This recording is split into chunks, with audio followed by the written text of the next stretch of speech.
एक नज्म है शायद गुलजार साहब की। दिन कुछ ऐसे गुजारता है कोई, जैसे ऐसा उतारता है कोई नज्म इतनी सच कैसे हो सकती है। हर एक इंसान के लिए, हर एक व्यक्तित्व के लिए, हर एक वास्तविकता के लिए, कि शायद उनकी एक नज्म और है जिसमें वो बताते हैं कि जिए जाना बिना किसी चाह के, यही तो बस बच गया है।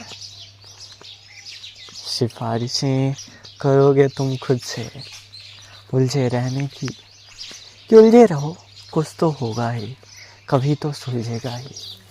सिफारिशें तुम करते रहोगे कि बेहतर करना है तो बेहतर करना पड़ेगा। बातें होंगी, कई बातें करोगे, शायद कुछ बेहतर भी हो, या फिर शायद तुम्हें लगे बेहतर हो रहा है, बेहतर किया जा रहा है।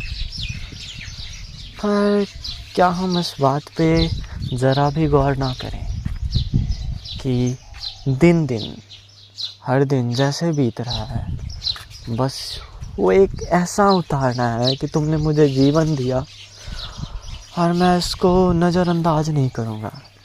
मैं उसको बिताऊँगा, हर एक पल को बिताऊँगा।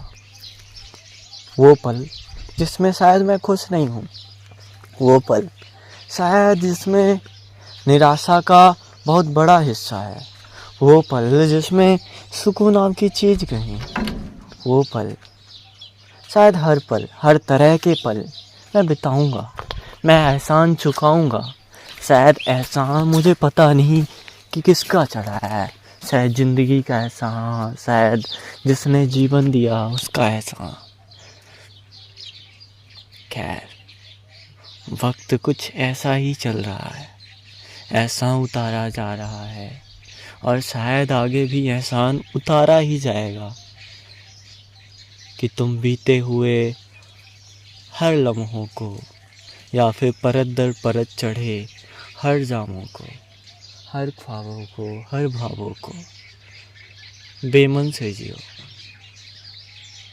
और अगर मन होगा भी तो वो भी वास्तविक नहीं, बस एक दिखावटी वाला कि हाँ वास्तविकता तो ये है, जो एक जादू की तरह, शायद जादू नगरी की तरह सिर्फ भावों तक सीमित रहती है। किसी ने एक दिन कहा था कि जो भाव पन्नों पे उतर के आते हैं या फिर कल्पनाओं के सहारे दिमाग में आते हैं, वो बस काल्पनिक सौंदर्यता ही है।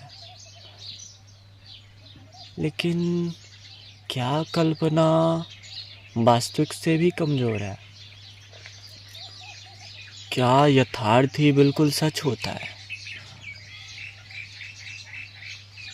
यथार्थ का बिल्कुल सच होना तो फिर ऐसा है ना कि इस माया नगरी में मृगमरीचिका को हम सत्य मान लें। ये संकट, बाधाएं, उसके विपरीत भी अगर देखें तो खुशियाँ, एहसास, पल, खुशनसीबी, हर कुछ अच्छा है, सब बढ़िया है, सब बेहतर है, सब कुछ ही है। और जो नहीं भी है वो भी बढ़िया है, कुछ खराब पल तो नहीं है। पर फिर गुलजार साहब ने ऐसा लिखा क्यों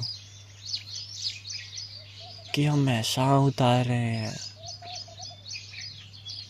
शायद एहसान खुद का ही, कि हम हैं तो अपने लिए ही, और हम कीमत चुका रहे हैं कि हम ये बनेंगे, इसके लिए हम ये पल नहीं जिएंगे, और हम ये पल जिएंगे उसके लिए हम ये नहीं बनेंगे। खैर, उलझने तो हैं, गुत्थियाँ हैं मन में, सवाल भी हैं, और शायद सवाल आकर्षक होते हैं। पर जब तक जवाब के लिए किसी बड़े द्वारा कहना दिया जाए, हाँ तुमने सही जवाब दिया, तब तक मन मानता नहीं, तब तक मन सवाल करता रहता है।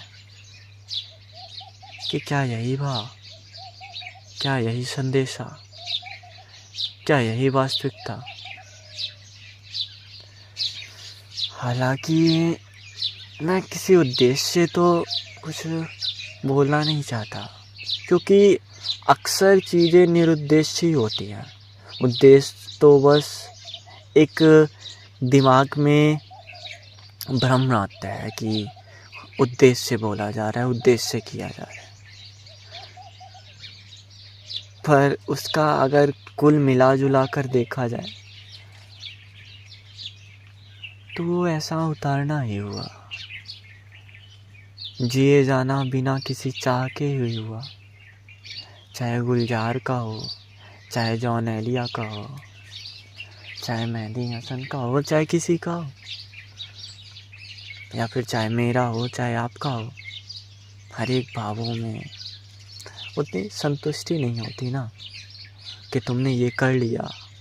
इस बात की संतुष्टि है, मन में एक काश तो बचा ही रहता है, और वो अगर काश बचा है तो फिर हम क्यों ना माने कि हमने कुछ गलती की थी, हमने कुछ कमजोरी थी जो हमें मदद मांगनी पड़ी, और उस मदद के चक्कर में हम अब चाहकर भी वो एहसान नहीं उतार सकते। हमें करते रहना होगा, शायद प्रेमचंद के सवा सेर गेहूं जैसा, कि पुसते पुसते भी चाहकर भी वो सवा सेर गेहूं का मूल्य या फिर सवा सेर गेहूं का एहसान नहीं उतार सकते थे। और ऐसा ही है। खैर, कोई नहीं।